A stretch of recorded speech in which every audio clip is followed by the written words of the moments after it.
Hey everybody, it's your favorite girl, TNT. Wow, we're just gonna get straight to it. I'm TNT today, because I'm your favorite girl. I mean, I guess I have been telling you my whole name this entire time, but just for shits and giggles, I'm still gonna do it. So Alright.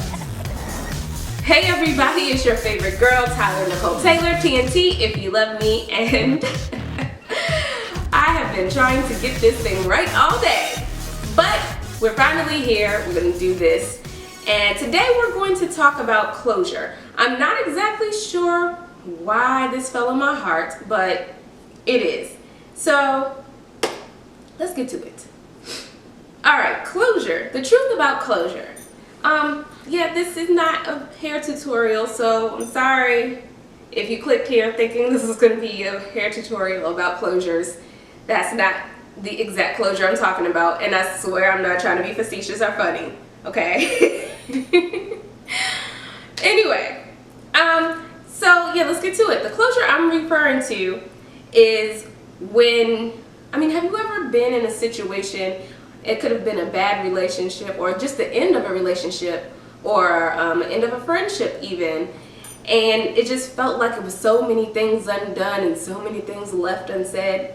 A lot of times that feeling is kind of in reflection to feeling like there was no closure, there was no definitive, okay, this is where I'm at with the situation and this is why. There was no discussion sometimes, right? You just feel kind of jilted even.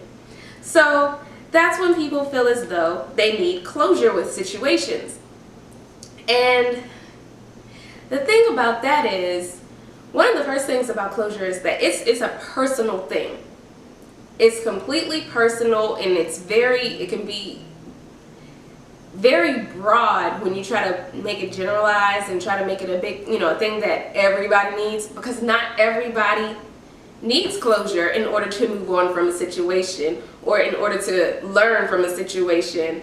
And when I say not everybody needs closure, I mean in the general sense that, okay, in order to get closure, you must sit down with this person and have a conversation, and you both should discuss rationally how you feel. That don't usually happen, and it usually don't happen like that. You see what I'm saying? So there are so many other ways to get closure, and that's why you have to understand that it's a personal thing, because you have to just do what works for you and what you can live with. And sometimes what you can live with and what works for you does not work for someone else. So therefore, you can have difficulty seeking closure when trying to involve other people. Now, that brings me to my second point. Closure doesn't always have to include other people for you to receive it. You really just have to be open to the idea that the whole point of this is just self-reflection. It's just reflecting on the situation and reflecting on your part in it and why certain things panned out the way it did, and really just trying to discover what things you can change so that you can avoid these type of situations again. Because, I mean, we've all been through a lot of things, and there's certain situations that we just never want to be in again.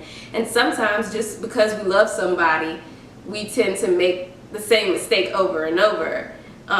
All for the sake of love or in the name of love, Well, you don't need someone else involved in your process in order for you to receive closure. That's more so what I want to say, because really you can receive closure in so many different ways. And just real quick again, guys, I like to put my little notes in my phone. So, oh yes, and my third point is true closure really does require resilience and forgiveness. And sometimes the forgiveness, yes, you can forgive people without ever really having to talk to them, because it's an internal thing. Yet again, this is something that's in your heart that you have to come to this decision. So true closure really does take resilience and forgiveness, and sometimes the forgiveness that's needed is forgiving yourself. Forgiving yourself for for allowing yourself to be in certain situations or to be taken for granted, or forgiving yourself for being nasty to somebody. Because sometimes we're harder on ourselves than, other people are on us. So, I mean, I know I've been in situations where I've been mean to someone, and I really was beating myself up for that afterwards, And sometimes you have to be the one to forgive yourself. I think it promotes good mental health by being self-reflective at times and really just being mentally strong, which I'm not saying being mentally strong means suppress everything. I think that's a misconception. Being mentally strong is allowing yourself to be vulnerable with yourself and forgiving yourself, but also still being resilient enough to be able to pick up the pieces and move forward. Moving forward does not mean getting over it.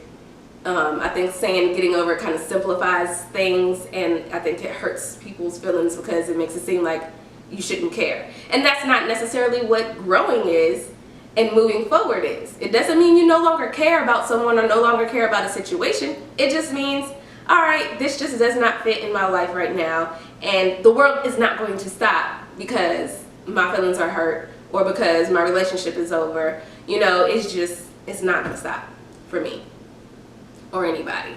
That world is going to keep going, it's going to keep spinning, the sun is going to keep shining no matter how much it pisses you off when you wake up in the morning and you see it. Closure is more so for the person that's seeking closure than it is for the people that were involved in whatever the situation was that brought you to this point. So you just got to remember that every situation affects everybody differently. So you can't assume that just because you're the type of person that needs closure, that the person that was involved with why you feel like you're in this emotional state needs closure in the same way you do. Some people can really deal with things internally and truthfully move forward and actually grow from it and be okay, while others do need to sit down and discuss it. So, I mean, I think some healthy alternatives in the event that you can't, get people involved would be writing it down, doing a YouTube video, writing a song, singing a song. I mean, taking a walk. I know it sounds really simple, but a lot of these things do help you in terms of your internal process when it comes to processing and self-reflectiveness. It really does help, and it allows you, especially writing, that's one of my favorite things to do. It allows you to get stuff off your chest, because sometimes everything that you thinking in your mind and things that's on your heart, sometimes not all of that stuff needs to be said out loud. Sometimes it's just something that you need to write down, or maybe even just say it to yourself. And I am pro talk to yourself. That's what I do.